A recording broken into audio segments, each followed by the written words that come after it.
Hey everyone, we are coming to you live from St. John's Preschool. We're going to switch up a little bit.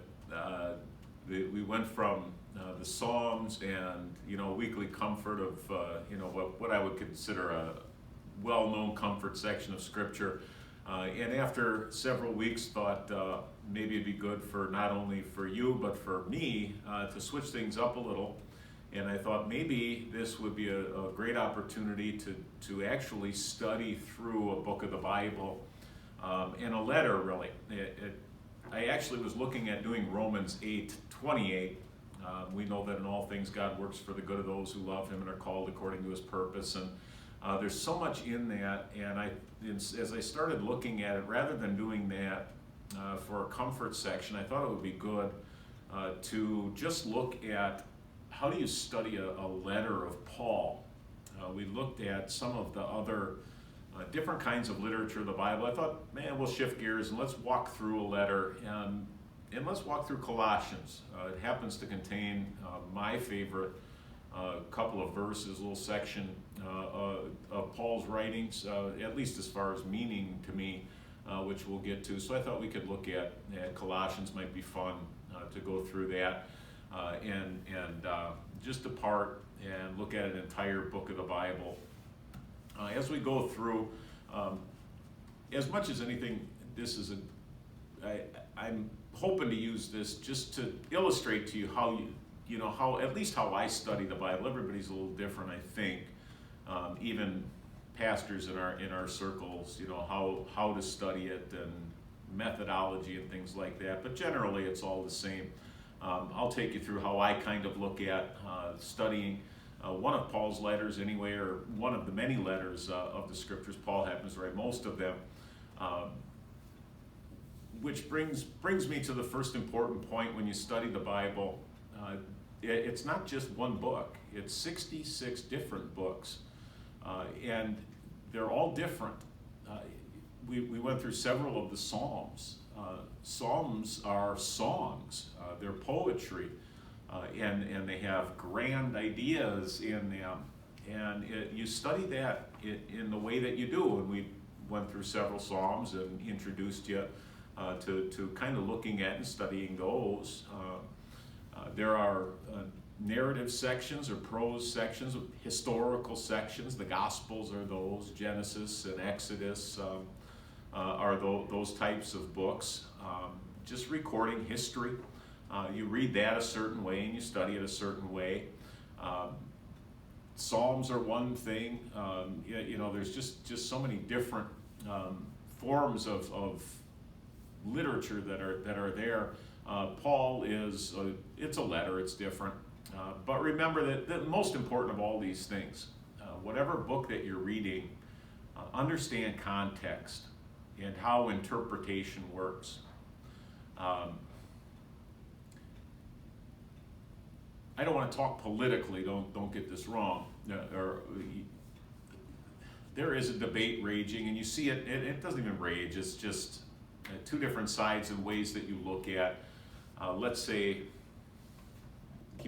jurisprudence, how you interpret law and apply law in society. And there are those who we call strict constitutionalists, originalists, maybe you've heard that term, who look at the Constitution and say we read it and interpret it in the way that the founders intended when they wrote it.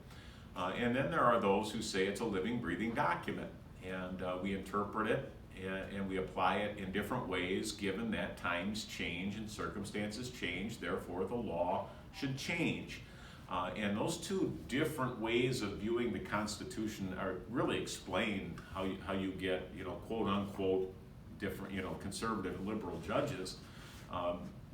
But the same type of thing happens actually in the interpretation of Scripture and the understanding of Scripture. Do you read it in terms of the way that it was intended to be read by the writers who wrote it, or is it a living, breathing document that changes as time goes? And because this is a different time than Paul's, therefore we're going to look at Paul's letter in a different way and take different things from it.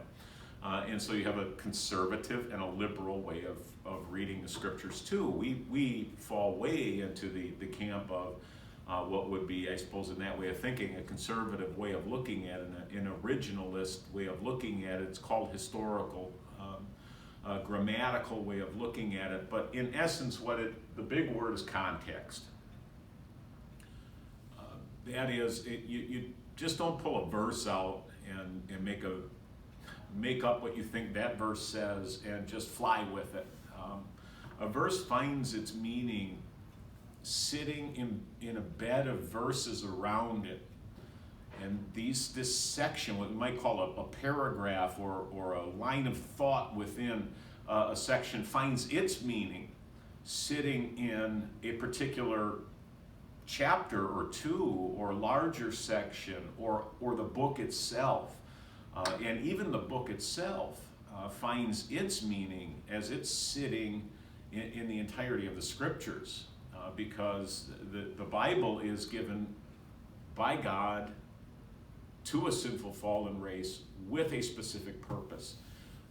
And when you understand that wider thing and you start there and you build there, it's only there that you can really find the authentic and original meaning that a particular verse might even have. So Romans 8:28, I started looking at that, and I looked at the verses around it and the sections around it, realized this is a really long section. I thought, well, maybe we could go through a larger section of a book, of a letter, and then you started looking at that, and you're like, well, you can't really understand that section of Romans unless you start all the way at the beginning, and then I just thought, well, let's just go through a letter, and we can do this together. And I just invite you to open the Bible when we go through it and follow along, because I'll just keep working the context as we go through it, and hopefully impress on you that the context is very, very important. It's essential. It's the most important thing. But secondly, reading the Bible doesn't have to be difficult. If we aren't afraid to go back and read and reread and reread again, and then maybe go back even farther and reread and reread and study the Bible that way, it's not that difficult. Generally speaking, there's some passages that are more difficult, but generally speaking, it's written so that anyone can sit down and read it and get out of it what is intended to get out of it. So hopefully we can learn all this stuff going through Paul's letter to the Colossians, a little shorter, much shorter than Romans, to get through. When it comes to a letter, and you want to read a letter, think of your own letter writing. If somebody 50 years from now picked up a letter that you had written, or an email, email wouldn't be the same, but if somebody picked up a letter that you had written, say, to your grandma, that when you were young, that's in essence what we're doing here. You need to know some things, the who's of the letter, who wrote it, who was grandma, who was the author writing the letter to, when was it written? Kind of a big thing, because there might be some terminology used that you don't understand, or has come to mean something else than it was at the time of the letter being written. So these are important things to grasp and understand too, all part of the context that a letter lays in. The wheres of it are pretty important. Even in terms of language, again, that you use, different dialects come from different regions, but they're the same language, and maybe they use similar words, but they're used in different ways. It's just valuable, especially when you're reading scriptural letter writing. Where is Paul when he's writing? And we'll see that here. It is important, not so much for the letter to the Colossians, but Philippians, it certainly is. Where is Colossae? Where is that located? What's going on with that? Because that's where Paul is sending the letter. That's an important thing to understand. Why? Is he just writing into a vacuum? He's got nothing better to do except, I suppose I got to burn some time here and just chalk up a letter? Or is there something that sparked the necessity of Paul having to write the letter. And that becomes important in a letter writing. Oftentimes most often in the scriptures, you can find that actually in the letter, why it is that it's being written. And then finally, you can get the what out of it. And then you look at the what on the page, and it can start to make sense in the context of everything else. You call it the wider context, and then you narrow it in to the individual word and the sentence and all these things too. I tend to think that when it comes to, it took me a while to understand this, when it comes to studying the letters of the New Testament, or even the prophets in the Old Testament, to a certain extent this is true as well, that they're best studied as a unit. I know there are these self-study Bibles that you sit down and you read a section of a gospel, a section of the Old Testament, maybe a section of a letter each day. And I tend to think that's valuable. It's not wrong, don't get me wrong. But when it comes to understanding a particular letter, spend some time with that letter. Wrestle with that letter for whatever time it takes. If you're really drawn to a particular section of a letter, say Romans 8:28, study the whole letter and spend your time, really in that section in Romans 8 and 7 even, and leading into 8 and really bouncing into 9 through 11, and because there's a transition there that makes some sense. But study the whole of it and spend time with it, digest it, and just. I always just say hammer at it, because as you go, I find suddenly the letter starts, you start remembering things, and you almost are sitting there and you're understanding the flow of thought, and that just comes more clear, at least for me, as I study letters. To that end, jumping into the letter to the Colossians, the wider context of what's going on here in Colossus. First of all, that congregation, it's a little unique. Paul wrote the letter to the Romans. He had never been to Rome, and part of the reason he did that is to lay the groundwork. When he got there, he wouldn't be starting from scratch. They would be introduced to the gospel that he preached and brought. Colossae was another city with a congregation that Paul hadn't been to. So he was not, the great church planter was not the one who planted the church in Colossae. And we'll look at probably how this all happened when we get a little bit farther ahead. But a man named Epaphras seems to be the one who brought the gospel from Paul. He learned it from Paul, probably in Ephesus, to Colossae. And in that congregation, there developed a fairly functional congregation there. Colossae was at one time, and this was, let's say 500 BC or so, actually was a major city. It sat on a trade route that went from west to east, from Ephesus, and we'll look at where Ephesus is, modern Turkey, way to the west of modern Turkey, all the way over like to Iraq. Iran, Iraq, that region where the Euphrates River, it would catch the Euphrates River, and then you could take the Euphrates south all the way, as far as a trade route. Colossae sat there, and that was several hundred years before Paul. Big, huge city. But that was no longer the case. We'll see the Roman roads and the trade routes that developed kind of pushed Colossae off of the actual trade route, so that it kind of went in decline as other cities blossomed over those several hundred years. It was still a city, obviously functioning, but it wasn't what it once was. So it was a city in decline that Epaphras brought the gospel to and started that congregation there. Another thing you might not know is Philemon. Paul writes a letter to a man named Philemon. If you remember, he had a slave named Onesimus who had run away and probably had run away to Rome, the capital city, and had come in contact with Paul and become a believer. Paul learned his story, and he encouraged him to go back to his slave owner, a man named Philemon, who happened to be a member of the congregation in Colossae, which is a neat thing to think about, I think, too. Author we know for sure is St. Paul. There's really no discrepancy with this at all. From early on, it just has been understood. We call it I call it, I tend to not learn the exact names and terminology, and I come up with my own, and it's something like the prison bundle that Paul wrote. Ephesians, Philippians, Colossians, and Philemon. He was in prison twice, remember. Once was under house arrest. This is the end of Acts.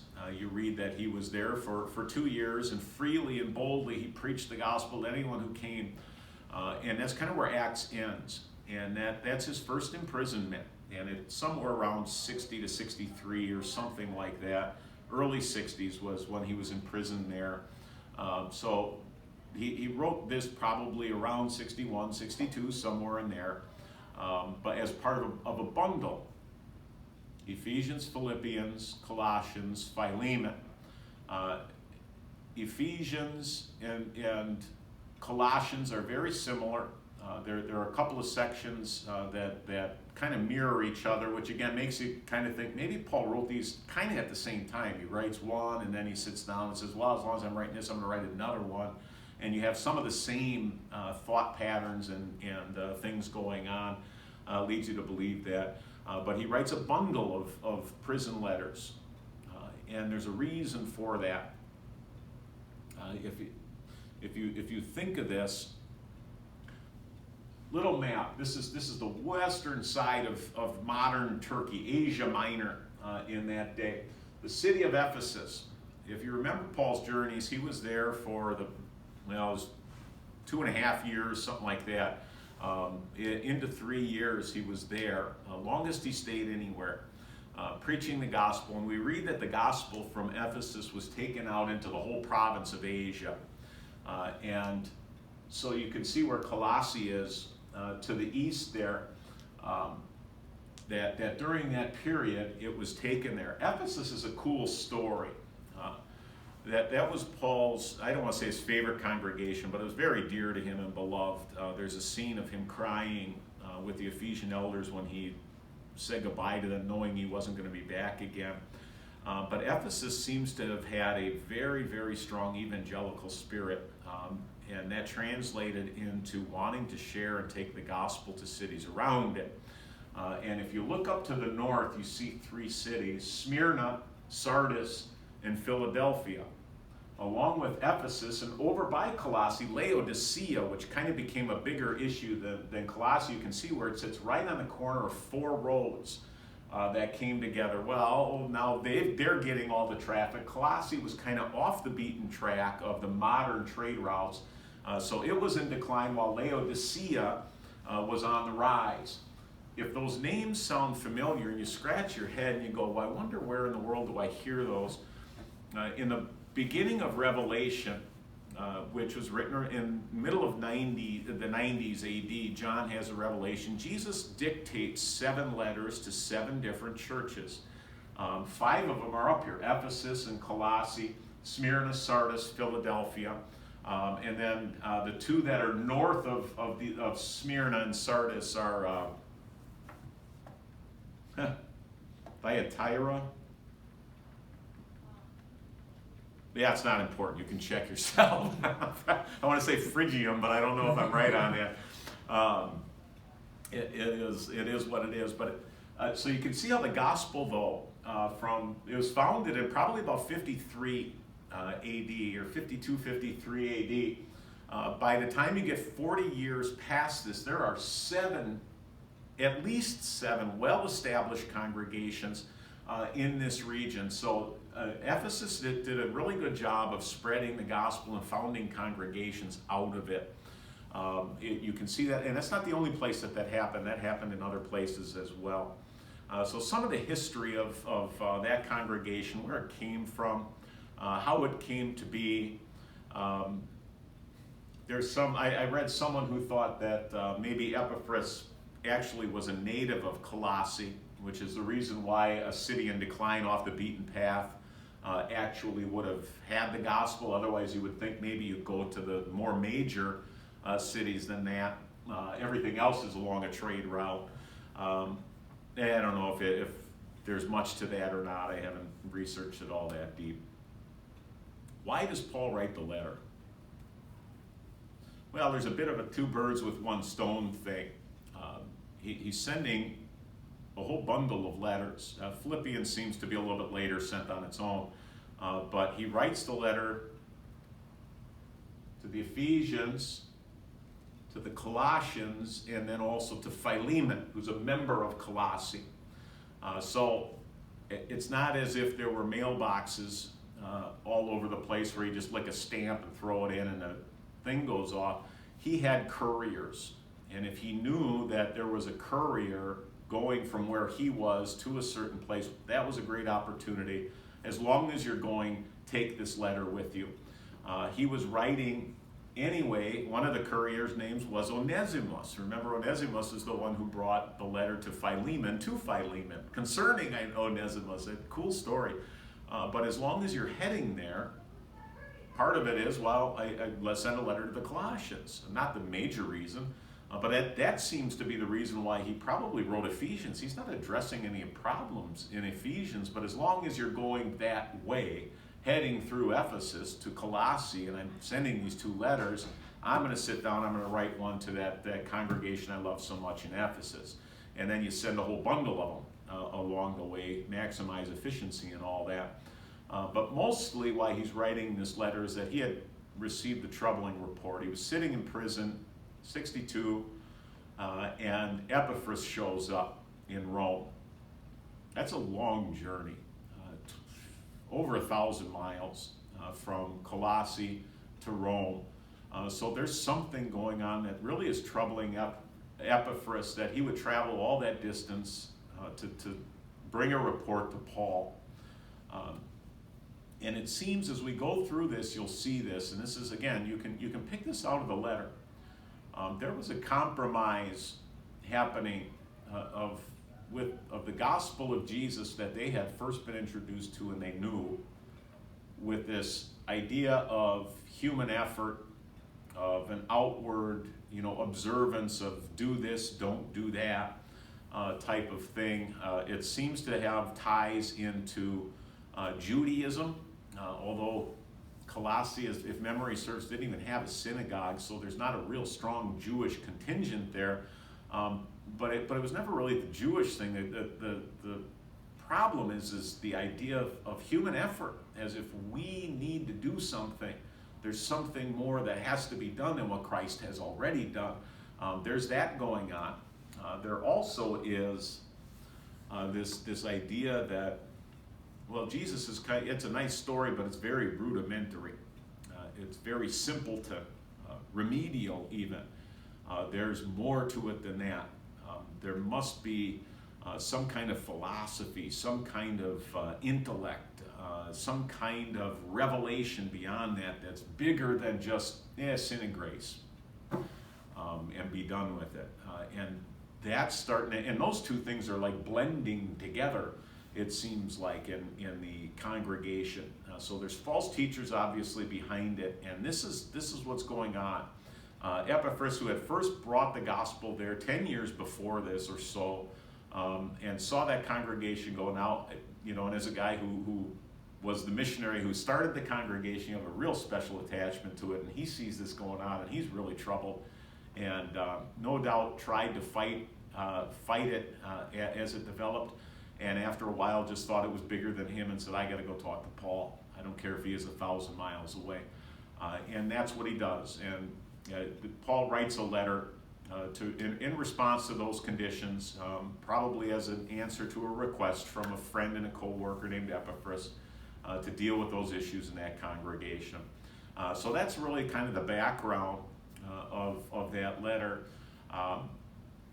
Couple of thought questions I think that I'll just bring up throughout this study as we go through it.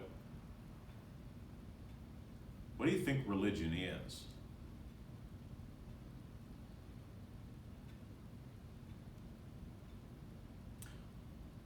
The modern way of looking at church or faith is through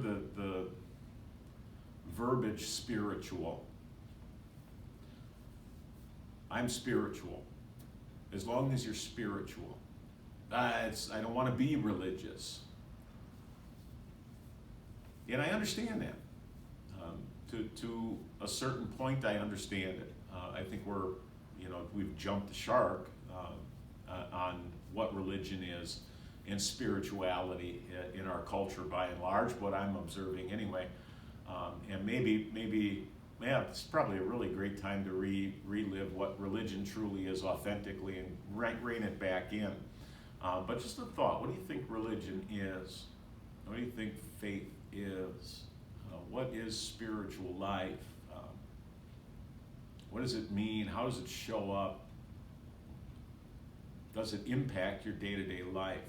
I always tell people, I'm hoping that when I die and people look back through my calendar and my checkbook, they'll know what was important to me.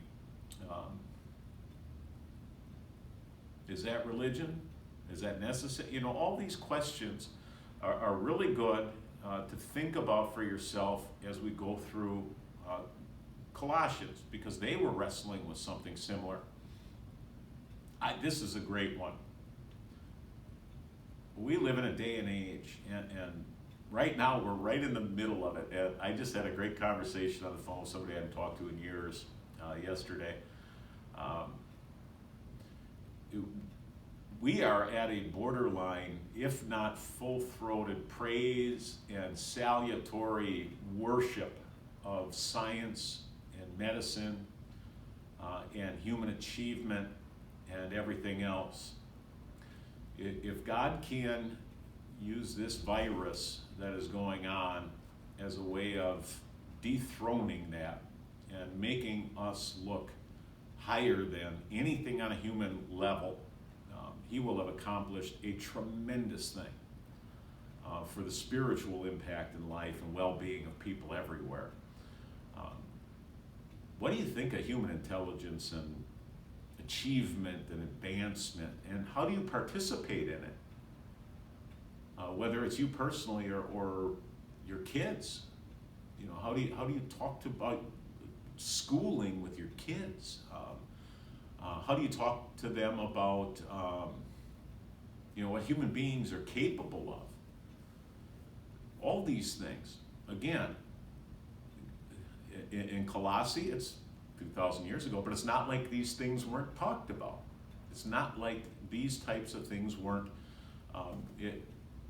in people's collective consciences. It was going on in Paul's day. And to a lesser degree, what is your awareness of the spiritual world? How does it relate to the material world? What's going on there? There seems to be something going on in Colossae with that as well, and we'll pull at it and get after it when we cross it. When I study a letter, I try to get to a point with the context of it that I almost feel like I'm sitting in the jail with Paul, and I hear the Roman soldier who's got him under arrest breathing. And you see the inkwell, and maybe he didn't even use an inkwell. I have no idea what material was used, but just dipping his pen in the ink and scribbling.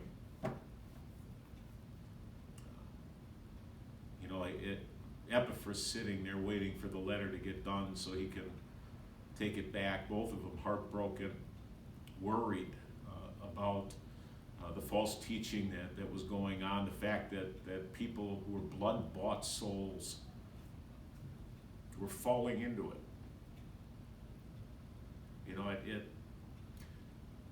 That's the context. That's the context of the letter. From 1,300 miles away, an inspired writer, an apostle, using his God-given gifts and his God-given station to battle the forces that are waging war against the church. And I hope that, as we go through it, we'll see what a beautiful thing it is, how Paul deals with it. Great lessons for us to learn and to take with us. Super practical in terms of our spiritual life. And in that way, there's nothing more practical than that. So as we journey on next week, I'm hoping that as we go twice a week, we'll get out a section. We'll study it by section as we go through, and we'll start that up next week. God be with you till we see you this weekend.